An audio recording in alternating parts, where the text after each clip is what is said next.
हाय, मैं Nitin Kumar Nitin sir classes YouTube channel के ऊपर आपका स्वागत करता हूं। और एज यूजुअल हम डिस्कस करने जा रहे हैं आज द इंडियन एक्सप्रेस 24 जुलाई 2020 के एडिटोरियल एनालिसिस की बात यदि की जाए तो मैं बता दूं कि दोनों ही मुद्दा इंटरनेशनल रिलेशन से रिलेटेड है, अंतर्राष्ट्रीय संबंध से है।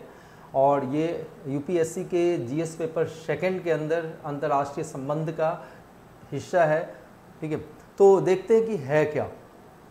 सबसे पहले तो पहला जो एडिटोरियल है वो इंडिया और यूएसए के बीच में जो ट्रेड डील होने जा रही है, जो व्यापार समझौता होने जा रहा है, जो कि फुल फ्लेज तो नहीं होगा लेकिन बहुत बड़े हिस्से में ये कवर करने जा रहा है।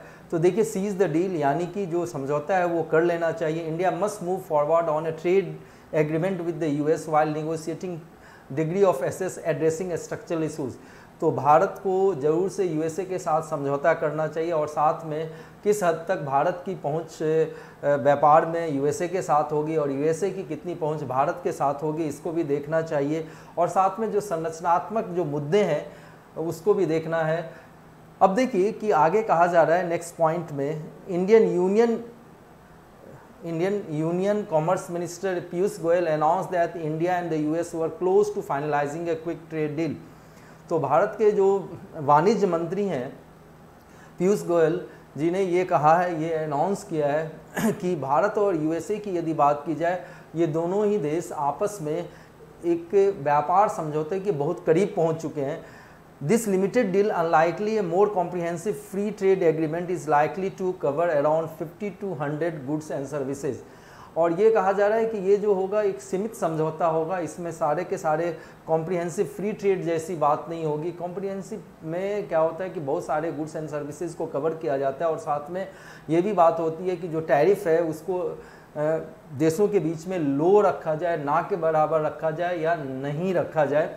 तो कहा जा रहा है कि ऐसा कॉम्प्रिहेंसिव फ्री ट्रेड एग्रीमेंट तो इस बार नहीं हो रहा है, लेकिन इसमें क्या होगा कि 50 से 100 वस्तुओं और सेवाओं को शामिल किया जा रहा है। नेक्स्ट पॉइंट देखें कि क्या है कि now discussion between the two countries have reportedly revolved around providing concession to the US farm products, dairy in particular, and on the pricing of the medical products such as stent in returning for a restoration of benefit extended to India under the generalized system of preference and the market access for the generic drug। अब देखिए कि जो दोनों देश के बीच में जो समझौता है, ऐसा कहा जा रहा है कि वो यूनाइटेड स्टेट के जो कृषि से संबंधित जो उत्पाद हैं, फिर उसके बाद जो दुग्ध उत्पाद हैं और फिर जो मेडिकल इक्विपमेंट जो जैसे कि हार्ट के अंदर जो स्टेंट लगाया जाता है उसके इर्द गिर्द क्या हो रही है, घूम रही है। और इसके बदले यदि देखें तो भारत को यूएसए क्या देगा, generalized system of preference GSP के अंदर कहीं ना कहीं फिर से मौका देगा, जिससे कि हटा दिया गया था यूएसए के द्वारा भारत को। ये एक ऐसी लिस्ट है जिसके तहत यूएसए क्या करती है कि उन देशों को जो कि या तो अंडर डेवलप्ड है या डेवलपिंग है या तीसरी दुनिया के देशों की यदि बात की जाए तो उसको अपने यहाँ जो इंपोर्ट या एक्सपोर्ट की जाती है उसमें टैरिफ में छूट देती है। तो भारत को ये फिर से मौका मिलेगा कि वो जीएसपी के में आ सके। And market access for the generic drug, और साथ में जो जेनरिक ड्रग है उसके लिए भी भारत को क्या मिलेगा, मार्केट मिलेगा। अब देखिए कि for the US President Donald Trump, a deal that provides American agriculture products with a greater access to the Indian market and is concluded before November could bring benefits in the presidential election। अब राष्ट्रपति US के राष्ट्रपति Donald Trump की यदि बात की जाए तो व्यक्तिगत स्तर पे उनको क्या फ़ायदा होना चाहिए होगा कि यदि अमेरिका के जो कृषि उत्पाद हैं उसको भारत का बाज़ार मिल जाता है या उस तक उसकी पहुंच बन पाती है, और वो भी यदि नवंबर से पहले मिले, तो राष्ट्रपति के चुनाव में महाशय ट्रंप को क्या होने जा रहा है, फ़ायदा होने जा रहा है इसका। For India trade deal even though limited if concluded is a welcome sign as a signal reversal of the protectionist impulses emanating from government. और भारत के लिए यदि देखें कि यदि ये व्यापार समझौता चाहे वो सीमित ही क्यों ना हो, यदि हो जाता है तो ये स्वागत योग्य क्या होगा, एक तरीके का इशारा होगा हमारे लिए, क्योंकि जो प्रोटेक्शनिस्ट अप्रोच अपनाया गया था ट्रंप प्रशासन के द्वारा, जो संरक्षणवाद को बढ़ावा दिया जा रहा था, उसके उलट ये काम होने जा रहा है। तो ये भारत सरकार के लिए भी क्या होगा, फ़ायदेमंद होगा।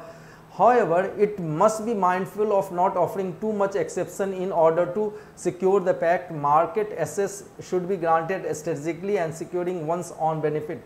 लेकिन कहा यह जा रहा है कि भारत को इस चीज़ का बिल्कुल ध्यान रखना चाहिए कि वो ये ट्रेड डील करने के या व्यापारिक समझौता जो सीमित स्तर पे होने जा रही है 50 से 100 वस्तुओं के लिए, उसको पाने के लिए ऐसा ना हो कि बहुत ज़्यादा छूट दे दे। और यहाँ के बाज़ार की यदि एसेस की बात की जाए कि यूएसए का उत्पाद यहाँ आ सके, तो इस मामले में बड़ा रणनीतिक रूप से और नपा तुला क्या कदम उठाने की ज़रूरत है और अपने फ़ायदे को भी भारत को देखना चाहिए। नाउ अब देखिए कि अब कहा जा रहा है कि moving from a limited agreement towards a comprehensive free trade agreement will prove to be far more tricky proposition. तो कहा जा रहा है कि सीमित जो व्यापार समझौता किया जाएगा और उससे यदि व्यापक व्यापार समझौते की तरफ यदि बढ़ें तो ये काफ़ी ज़्यादा मतलब ट्रिकी या पेचीदा काम होगा। ऐसा नहीं कि 50 से 100 वस्तुओं के लिए जो सीमित व्यापार समझौता हो रहा है, ठीक है, उतना ही आसान व्यापक रूप से जो व्यापार समझौता होगा वो भी होगा। The US is likely to push for a greater access for agriculture dairy product than India will be prepared to offer, and this was also a major sticking point in the RCEP negotiation. अब जहाँ तक United state का सवाल है तो वो चाहेगा कि उसके जो कृषि उत्पाद हैं और उसके जो दुग्ध उत्पाद हैं उसको भारत के बाज़ार में पहुंच मिल सके और बेहतर पहुंच मिल सके, ज़्यादा पहुंच मिल सके। और यही भारत और यूएसए के बीच में व्यापार समझौते के लिए एक स्टिकिंग पॉइंट रहा है जहां पर मामला उलझ गया था, और यही चीज़ आरसीईपी के केस में भी हुआ। देखिए आरसीईपी के बारे में अभी थोड़ी देर में पढ़ते हैं, पहले ये समझ लें कि ये है क्या। नाउ फिर कहा जा रहा है कि other thorny issues are likely to include intellectual property right, digital taxation. On its part, the Indian government needs to develop a clear and coherent strategy on the free trade agreement. और जहाँ तक जो ऐसे मुद्दे जो कि परेशान करने वाला है उसमें से इंटेलेक्चुअल प्रॉपर्टी राइट है, यानी कि जो उत्पाद किए जाते हैं या रिसर्च किए जाते हैं, कुछ टेक्नोलॉजिकल वस्तुओं की बात की जाए या आप संगीत से संबंधित चीज़ों, तो ऐसे इंटेलेक्चुअल प्रॉपर्टी राइट और डिजिटल टैक्सेशन की बात की जाए तो इसमें क्या है, पेच फंसा हुआ है।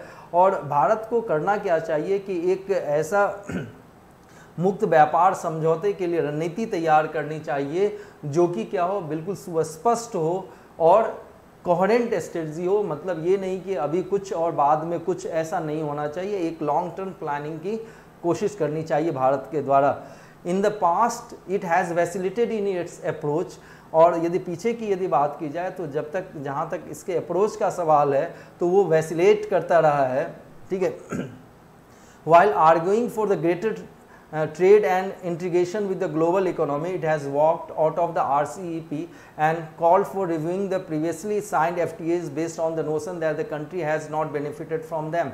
अब एक तरफ तो भारत क्या चाह रहा है कि वैश्विक स्तर पे व्यापार में उसकी भागीदारी क्या हो, ज़्यादा हो, ठीक है, और वो वैश्विक जो अर्थव्यवस्था है उसके साथ अपने आप को जोड़ पाए। लेकिन दूसरी तरफ RCEP जैसे ऑर्गेनाइजेशन से वो बाहर निकलने की कोशिश कर रहा है और कर भी चुका है, निकल भी चुका है तत्काल तो। और ये साथ में भारत ये मांग कर रहा है कि जो मुक्त व्यापार समझौता है वो उस पर क्या हो, फिर से पुनर्विचार हो, फिर से समझौता हो, ठीक है, क्योंकि भारत का ये मानना है कि इससे बहुत ज़्यादा फ़ायदा नहीं हुआ है।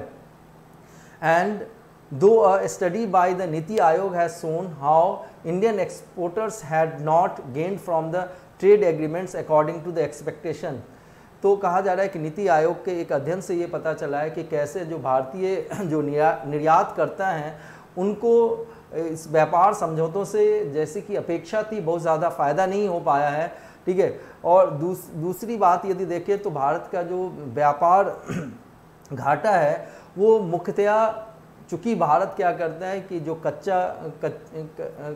कच्ची सामग्री है उसको आयात करता है और साथ में जो मध्यवर्ती वस्तुएं हैं उसको आयात करता है और साथ में देखिए तो पूंजीगत वस्तुओं को आयात करता है, ना कि कंज्यूमर गुड्स को, उपभोक्ता वस्तुओं को। अब देखिए यदि रॉ मटेरियल को आयात करते हैं तो उसकी कीमत चुकानी पड़ती है फिर से मध्यवर्ती वस्तुओं को, और कैपिटल गुड्स क्या होता है कि काफ़ी ज़्यादा महंगी होती है। तो एक तरफ जो इंपोर्ट है ये महंगी चीज़ों की भी हो रही है, और साथ में जैसे कि कंज्यूमर गुड्स वगैरह का इंपोर्ट होना चाहिए तो वो नहीं हो रहा है। तो इस कारण से जो ट्रेड डेफिसिट है, व्यापार संतुलन है, वो भारत के तरफ क्या रहता है, नकारात्मक रहता है, नेगेटिव रहता है, यानी कि हम इंपोर्ट ज़्यादा कर लेते हैं और एक्सपोर्ट कम करते हैं। Signal emanating from the government in the recent past, the decision to opt out of the RCEP as well as the hikes in the import duties have suggested it is veering away from the free trade towards a more inward looking protectionist stance। तो भारत सरकार के द्वारा जो मतलब एक तरीके से जो संदेश मिल रहा है, जो कि जिस ढंग से भारत सरकार ने निर्णय लिए हैं जिसमें कि वो RCEP से बाहर निकल चुका है, इसके अलावा देखिए कि आयात शुल्क को बढ़ा दिया गया और साथ में वो जो मुक्त व्यापार के जो समझौते हैं उससे भी दूर जा रहा है और एकाएक मतलब दूर जा रहा है। तो ये दिखलाता है कि भारत इनवार्ड लुकिंग यानी कि अपने आप को क्लोज इकोनॉमी की तरफ ले जा रहा है और साथ में संरक्षणवाद का भी सहारा ले रहा है, यानी कि भारतीय गुड्स को, भारतीय कंपनी को ज़्यादा प्रोटेक्ट कर रहा है। हम ओपन मार्केट की तरफ थे 1991 के बाद से, जब से लिबरलाइजेशन, प्राइवेटाइजेशन को लागू किया गया, ठीक है, और ग्लोबलाइजेशन को लागू किया गया LPG को, तो उसके बाद से हम ओपन मार्केट की तरफ थे। लेकिन हाल फिलहाल के वर्षों में जो कुछ भी फैसले सरकार के द्वारा लिए गए हैं वो क्या दिखलाता है, संरक्षणवाद को दिखलाता है, और हम मुक्त अर्थव्यवस्था की तरफ बढ़ने के बजाय क्या हो रहे हैं, क्लोज इकोनॉमी की तरफ जा रहे हैं। This approach needs to be considered, लेकिन ये जो तौर तरीका है इसके ऊपर पुनः विचार किया जाना चाहिए, क्योंकि जो मुक्त व्यापार से जो फ़ायदे हैं वो विवाद से परे है, मतलब उसका फ़ायदा होता ही होता है। While the degrees of access and protection should be aggressively negotiated, the bottom line is that the free trade is good। तो वैसे कहा जा रहा है कि जहाँ तक संरक्षणवाद का सवाल है, ठीक है, संरक्षण देना है अपने भारत के घरेलू उत्पादित वस्तुओं को, भारत की कंपनियों को, ठीक है, और इन सबों के ऊपर तो बहुत ही आक्रामक रूप से क्या होना चाहिए, समझौते होने चाहिए, निगोशिएशन होने चाहिए। लेकिन सबसे अंतिम बिंदु ये है कि जो मुक्त व्यापार है वो देश के लिए फ़ायदेमंद है। अब देखें, at the same time the government needs to focus on addressing the structural issue that continues to plague the country's export competitiveness। तो स्ट्रक्चरल इशू कहने का मतलब जैसे कि देखिए कि जो एक तरीके से ईज़ ऑफ डूइंग बिजनेस में हम बेहतर स्थिति में हो रहे हैं, लेकिन जो रेलवेज़, रोडवेज़, पोर्ट वगैरह, पोर्ट से जो हिंटरलैंड को या अंदरूनी हिस्से को जोड़ने की बात है, तो इसमें कुछ मुद्दे हैं जिसको कि तत्काल निपटने की ज़रूरत है। और ये हमारी जो प्रतिस्पर्धा की क्षमता है वैश्विक स्तर पे दूसरे देशों के वस्तुओं और सेवाओं से यदि की जाए तुलना, तो वो उसमें हम कहाँ जा रहे हैं, पीछे जा रहे हैं। लेकिन फिर भी ज़रूरत क्या है कि इन समस्याओं को से निपटा जाए। The current global environment, the spread of the COVID-19 pandemic and increase in the US-China altercation provides an opportunity for reconfiguring the trade relations। तो कहा जा रहा है कि जो वैश्विक स्तर पे जो मौजूदा जो वातावरण चल रहा है, जिसमें कि COVID-19 से, महामारी से पूरी दुनिया कहीं ना कहीं क्या है, प्रभावित है, देखिए, और साथ में यूनाइटेड स्टेट और चाइना के बीच में काफ़ी एक तरीके से तनातनी चल रही है, हर एक स्तर पे चल रही है। तो यदि आप देखें तो एक ये क्या करता है, हमारे लिए मौका देता है कि हम अपने व्यापारिक रिश्ते को इस ढंग से बदलाव करें कि ये हमारे हित में हो, फ़ायदे में हो। While China continues to be the central to the global supply chain and any readjustment will time consuming and costly affair in the short run and India must seize the moment। वैसे तो चीन का जहाँ तक सवाल है, तो वैश्विक जो आपूर्ति श्रृंखला है उसका एक मतलब आप कह सकें मुख्य केंद्र रहा है। और अब आप एक चीज़ समझिए साथ में, लेकिन भारत की यदि बात की जाए तो शॉर्ट रन में थोड़े समय के लिए ही सही, ठीक है, इसको टाइम के हिसाब से एडजस्टमेंट करने की ज़रूरत है। और जो हमें मौका मिला है, ठीक है, उस मौके का हमें क्या करना चाहिए, फ़ायदा उठाना चाहिए। अब देखिए, इससे एक जो रिलेटेड मुद्दा है वो RCEP का, अभी जो चर्चा हुई थी। देखो RCEP का लेना देना किस चीज़ से है, रीजनल कॉम्प्रिहेंसिव इकोनॉमिक पार्टनरशिप से है। तो ये सबसे पहले आप देखिए कि 2012 में एशियान के द्वारा प्रमोट किया गया था, ठीक है। Association of south east Asian Nations की यदि बात की जाए 16 सदस्य हैं और इनके बीच में फ्री ट्रेड है, और साथ में 10 एशियान, अब 16 सदस्य कुल, जिसमें कि 10 एशियान के कंट्री हैं। इंडिया जो कि अब इससे नेगोशिएशन से बाहर हो चुका है, लेकिन चीन, जापान, साउथ कोरिया, न्यूजीलैंड और ऑस्ट्रेलिया इसमें अभी भी बना हुआ है।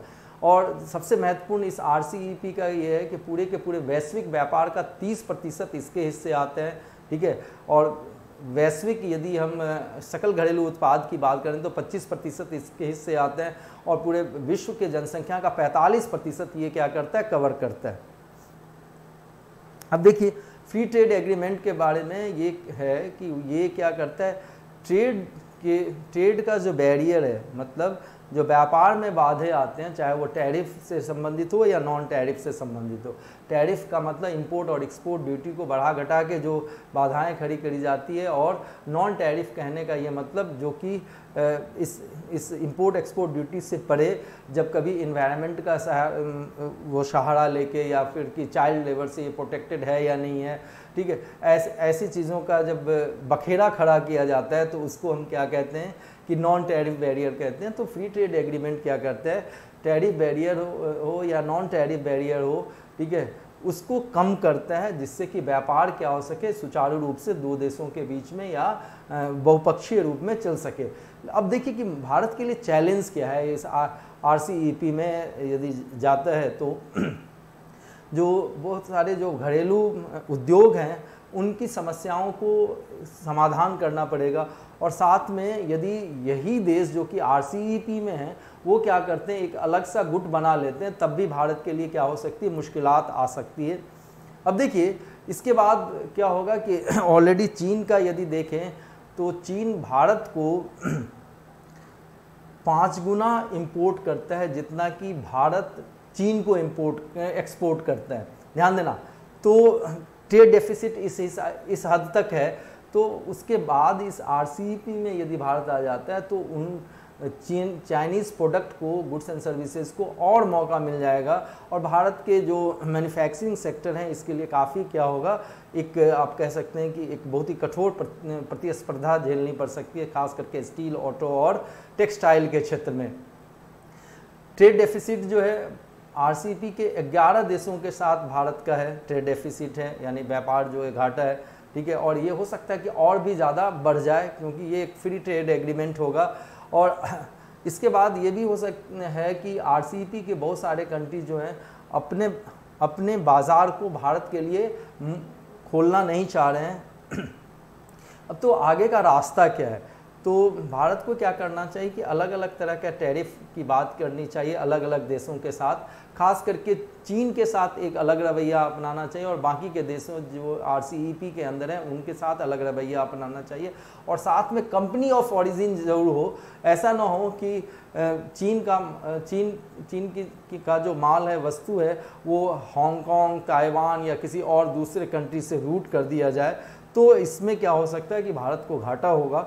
तो इसके लिए ज़रूरत क्या है कि कंपनी ऑफ ओरिजिन का टैग उन वस्तुओं में लगे जहां से वो मैन्युफैक्चर्ड होके और एक्सपोर्ट होके इंडिया में इंपोर्ट हुई है। तो अब साथ में ये भी आपको दलील समझने की ज़रूरत है कि RCEP में हमें शामिल क्यों होना चाहिए। क्योंकि हम यदि बहुपक्षीय व्यापार की बात करते हैं, मल्टीलेटरलिज्म की बात करते हैं, और यदि हम वैश्विक व्यापार में शामिल होना चाहते हैं, तो इसकी ज़रूरत है कि हमें RCEP जैसे मल्टीलेटरल समझौते में शामिल होना चाहिए, बहुपक्षीय समझौते में शामिल होना चाहिए। और यदि RCEP में भारत शामिल नहीं होता है तो भारत की जो वस्तुएं हैं, जो कि दुनिया के शेष विश्व में जो क्या होती है, निर्यात होती है, उसमें कंपटीशन की मार झेलनी पड़ सकती है। Boost to the look east and act policy, और भारत का जो लुक ईस्ट और एक्ट ईस्ट पॉलिसी है, जिसमें कि हम कंबोडिया, वियतनाम और इन सारे देश को, मलेशिया, इन सबों को टारगेट करते हैं, लाओस वगैरह को, तो वो हमें घाटे में रहना पड़ सकता है यदि हम RCEP के अंदर शामिल नहीं होते हैं, क्योंकि इसका एक मुख्य हिस्सा कौन है, एशियान है। तो और भारत को बड़ा सा जो मार्केट मिल सकता है उस मार्केट से ये दूर रहेगा। और RCEP एक बहुत बड़ा क्या है, इकोनॉमिक ब्लॉक है। देखिए 30% तक का वर्ल्ड ट्रेड कंट्रोल करता है, 45% ऑफ पॉपुलेशन। तो ये भारत को एज ए रीजनल लीडर के रूप में भी उभार सकता है। यदि भारत इसमें शामिल नहीं होता है तो ये सारे घाटे हो सकते हैं भारत के लिए। तो पक्ष और विपक्ष दोनों ही हैं RCEP में, यदि शामिल हुआ जाए या ना भी हुआ जाए तो। चलिए अब अगला जो मुद्दा है ये IR के अंदर जो कि GS पेपर सेकंड में आता है, ठीक है, और इसमें एक डायस्पोरा जैसा सेक्शन है जो कि सिलेबस का हिस्सा है, उससे ये रिलेटेड है। अब देखिए क्या है, रिमूविंग ब्लिंकर्स, जो परेशानियां हैं उसको हटाना, citizenship test row point to the UK refusal to the confront the colonial past which obstruct meaningful engagement with the present। और जो जहाँ तक कि नागरिकता से संबंधित जो जांच परीक्षाएं ली जाती है यूनाइटेड किंगडम के अंदर, वो क्या कर रहा है कि जो दिखा रहा है कि यूनाइटेड किंगडम अपने जो उपनिवेशिक काल का जो इतिहास है उससे कन्फ्रंट नहीं होना चाह रहा है, जूझना नहीं चाह रहा है, क्लियर। और इसी के कारण से आज की तारीख में वो बहुत ही अर्थपूर्ण बातचीत नहीं कर पा रहा, अर्थपूर्ण संबंध नहीं बना पा रहा है दूसरे देशों के साथ। देखिए पहला पॉइंट क्या है कि since 2005 all immigrants who want to become British citizen have to pass a 45-minute test that include questions on the customs law and the history of their adopted land. तो 2005 से जो भी दूसरे देश से यूनाइटेड किंगडम या Britain के अंदर जाके बसना चाह रहे हैं तो उनको 45 मिनट का एक टेस्ट देना पड़ता है, जिसमें कि वहाँ की परंपरा, वहाँ के कानून, वहाँ के इतिहास जिसको कि वो अपनाने जा रहे हैं उससे संबंधित प्रश्न पूछे जाते हैं, ठीक है। A key part of the country's immigration procedure the life in the UK test often attract criticism for focusing on unnecessary at a times factually incorrect trivia.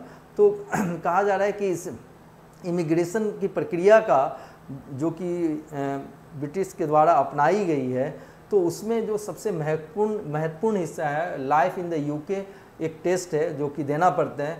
और ये इसकी काफ़ी आलोचना हुई है क्योंकि ये फालतू के, बेकार के, बेमतलब के कुछ जो तथ्यात्मक लेकिन गलत जो तथ्य हैं उससे प्रश्न पूछता है। This year, nearly 200 historians have called out the test for being fundamentally misleading on the issues relating to the slavery and the British Empire। अब देखो इस साल क्या हुआ कि 200 जो इतिहासकार हैं, ठीक है, उन्होंने ये मांग की कि ये जो बिल्कुल मूलभूत रूप से जो बिल्कुल गलत दिशा में ले जाने वाला जो ये टेस्ट कराया जा रहा है और जिसमें दास और ब्रिटिश एम्पायर, ब्रिटिश साम्राज्य की बात की जाती है और पूछी जाती है, वो क्या है, गलत दिशा में ले जाता है। The target of their criticism is the handbook given to the applicant, which has a sentence like, by the second part of the 20th century, there was for the most part an orderly transition from empire to commonwealth, which countries being granted their independence। अब देखो कि इस पूरे के पूरे criticism का, आलोचना का जो सबसे मुख्य हिस्सा है कि एक जो भी एप्लीकेंट हैं, जो भी आवेदन देते हैं वहाँ पर नागरिकता पाने के लिए ब्रिटेन के अंदर, तो उनको एक हैंडबुक दिया जाता है जिसमें कि ये लिखा गया है कि 20वीं शताब्दी के दूसरे हिस्से में यदि देखें तो अधिकतर जो हिस्सा है पूरे विश्व का, ठीक है, जो कि कभी ब्रिटिश एम्पायर का हिस्सा हुआ करता था, वो बड़े आराम से कॉमनवेल्थ का हिस्सा हो गया है जब इन देशों ने क्या हासिल की, स्वतंत्रता हासिल की, जिसमें कि भारत भी एक है। In a similar vein, the abolition of slavery is seen solely as an act of enlightened policy। और साथ में ठीक इसी ढंग से यदि देखें तो दास्ता जैसी चीज़ों का खत्म होना एक इनलाइटमेंट पॉलिसी मानी गई है, यानी कि इनमें क्या हो गई कि आत्म ज्ञान हुआ और फिर जाके इन्होंने स्लेवरी जैसी चीज़ों को खत्म की। The historians have asked the British home office to review the handbook, और जो भी इतिहासकार हैं उन्होंने ब्रिटेन के गृह मंत्रालय से ये मांग की कि इस पूरे के पूरे हैंडबुक का क्या करें, पुनरावलोकन किया जाए। Perhaps their criticism could also renew debate on how the UK has engaged with the colonial legacy, especially the ensures and silences of its official history। तो देखिए कि इसके साथ ही क्या है कि पूरी आलोचना के कारण से क्या हुआ है, एक नया डिबेट फिर से शुरू हुई है यूनाइटेड किंगडम के अंदर, जिनमें कि उनके औपनिवेशिक जो लीगेसी है उसकी प्रश्नगत किया गया, खास करके जो उनकी आधिकारिक जो इतिहास है उसमें कुछ चीज़ों के ऊपर चुप्पी है। The British empire saved large part of the modern world, और जहाँ तक ब्रिटेन के साम्राज्य की यदि बात की जाए तो जो आधुनिक विश्व है उसके बड़े हिस्से को इसने एक रूप दिया है। It powered the industrial revolution, build social and economic hierarchies and created new borders. तो इसके साथ ही क्या हुआ कि औद्योगिक क्रांति भी हुई बहुत देशों में, और साथ में सामाजिक और आर्थिक क्या बनी है, पदसोपान भी बना है, और साथ में क्या हुआ है कि नए बॉर्डर भी क्रिएट हुए हैं इसी के कारण से। जैसे भारत के केस में भी देखें तो एक तरफ पाकिस्तान और एक तरफ भारत, एक बॉर्डर खींची गई किसके द्वारा, ब्रिटेन के द्वारा, ठीक है, जब हमें आज़ादी मिली। अब देखिए, colonial administrators cannot be absolved of culpability in the modern conflicts and problems between India, Pakistan, Palestine and Israel and some of the environmental concerns today। तो जो उपनिवेशिक जो प्रशासक थे, ठीक है, उनको इस दोष से मुक्त किया नहीं जा सकता कि आधुनिक समय का जो बहुत सारा जो कन्फ्लिक्ट है, जो समस्याएं हैं, चाहे भारत और पाकिस्तान के बीच में हो या फ़िलिस्तीन और इज़राइल के बीच में हो, या बहुत सारे जो इन्वायरमेंटल इश्यूज़ हैं, उसके पीछे इन ब्रिटिश एडमिनिस्ट्रेटर्स का, कॉलोनियल एडमिनिस्ट्रेटर्स का हाथ रहा है। There is also a wealth of scholarship on how the empire and its people and their ways of living impacted English culture। और इस बात पे भी एक तरह से चुप्पी है कि कैसे पूरा का पूरा जो साम्राज्य था इनका और जो लोग थे दूसरे देशों के, उसने भी कहीं ना कहीं ब्रिटेन की संस्कृति को प्रभावित किया। इस पे भी बहुत सारी जो चीज़ें हैं वो आधिकारिक तौर से नहीं कही गई है। Yet people in the colonies are never actors in the school text book in the UK. लेकिन इसके बावजूद भी यूनाइटेड किंगडम का जो टेक्स्ट बुक है स्कूल का, ठीक है, उसमें इन चीज़ों की चर्चा कहीं भी नहीं है। The evolution of slavery is discuss but there is a silence on the process of enslavement. Clear? तो दास प्रथा खत्म हुई, इस बात की तो चर्चा है, लेकिन ये कैसे खत्म हुई, क्यों, कैसे देश में क्रांति हुई और जो आंदोलन चला, इन सबों के ऊपर कोई चर्चा नहीं की गई है। मतलब ये सेलेक्टिवली इतिहास में चीज़ों को बता रहे हैं और सेलेक्टिवली बहुत सारी चीज़ों पे चुप हो जा रहे हैं। Britain seems to be quite happy to talk about the colonial past as long as it's framed in the nostalgia for the empire। और ब्रिटेन का जहाँ तक सवाल है कि वो बहुत ज़्यादा तब खुश रहता है जब उसके उपनिवेशिक जो उसका इतिहास है उस पर तो चर्चा होती है, ठीक है, खास करके जब वो उपनिवेशिक इतिहास से कुछ नॉस्टेलिया जैसी चीज़ हो, कुछ ग्लोरी जैसी चीज़ें इनको मिले, कुछ ख्याति जैसी चीज़ें मिले। तो the Jallianwala Bagh killings, the Bengal famine, the brutality of wars, massacre in the Kenya in 1950s have been airbrushed from the official narratives of the past. Jallianwala Bagh कांड की बात कर ली जाए, जो मैसेकर हुआ, बंगाल में जो भूखमरी हुई, जो बोर की लड़ाई हुई, उसमें जो कुछ भी अत्याचार किया गया, और साथ में 1950 के दशक में जो कीनिया में नरसंहार किए गए, इन सबों को आधिकारिक रूप से जो इतिहास है उससे क्या कर दिया, एकदम से हटा दिया गया है। कहीं भी दूर दूर तक इसकी चर्चा नहीं है।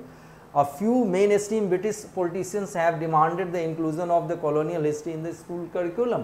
तो लेकिन कुछ जो मुख्य धारा के ब्रिटेन के जो राजनीतिक हैं, उन्होंने ये मांग की है कि स्कूल के पाठ्यक्रम में उपनिवेशिक इतिहास को भी शामिल किया जाए। पिछले साल जैसे लेबर पार्टी के जो मुखिया जेरेमी कॉर्बन थे, तो उन्होंने ये बात की गई कि भाई जो दास प्रथा का जो इतिहास है उसको रखा जाए, उसके बारे में चर्चा हो। The criticism of the historians should be seen as a part of this discourse. और जो बहुत सारे जो इतिहासकारों ने जो ये जो टेस्ट की जा रही है, ठीक है, इमिग्रेशन के लिए ली जा रही है, लाइफ इन यूके टेस्ट, उसकी जो आलोचना की है वो इसी विमर्श का एक हिस्सा माना जाना चाहिए। Without such an acknowledgement of the colonialism, any engagement with the racism and multiculturalism would be incomplete। तो कहा जा रहा है कि यदि चर्चा उपनिवेशवाद पे ना हो, ठीक है, रेसिज्म पे ना हो, ठीक है, नस्लवाद पे ना हो, ठीक है, बहु संस्कृतिवाद पे ना हो, तो ये पूरी की पूरी चर्चा क्या रहेगी, अधूरी रहेगी। तो मुझे उम्मीद है कि आप लोगों को ये पूरी की पूरी चर्चा जो इंडियन एक्सप्रेस के एडिटोरियल एनालिसिस के ऊपर है आपको पसंद आएगा। यदि आपको मेरा वीडियो पसंद आता हो तो आप ज़रूर से मेरे YouTube channel Nitin sir classes को सब्सक्राइब करें, शेयर करें और लाइक करें और अपने सहपाठियों तक पहुंचाएं, ठीक है, ताकि जो कॉम्पिटिटिव एग्जामिनेशन में वो भी एज ले सकें, आगे बढ़ सकें, एक्सेल कर सकें। और इसके साथ में मैं विदा लेना चाहूँगा, लेकिन आप लोगों को जाते ये ज़रूर आप लोगों से अनुरोध करूँगा कि कोविड-19 के समय में अपना और अपनों का ख्याल रखें। पर्याप्त जो सुरक्षा के उपाय करने चाहिए आपको, आप करें जब भी आप घर से बाहर निकलें। धन्यवाद, बने रहना है आपको।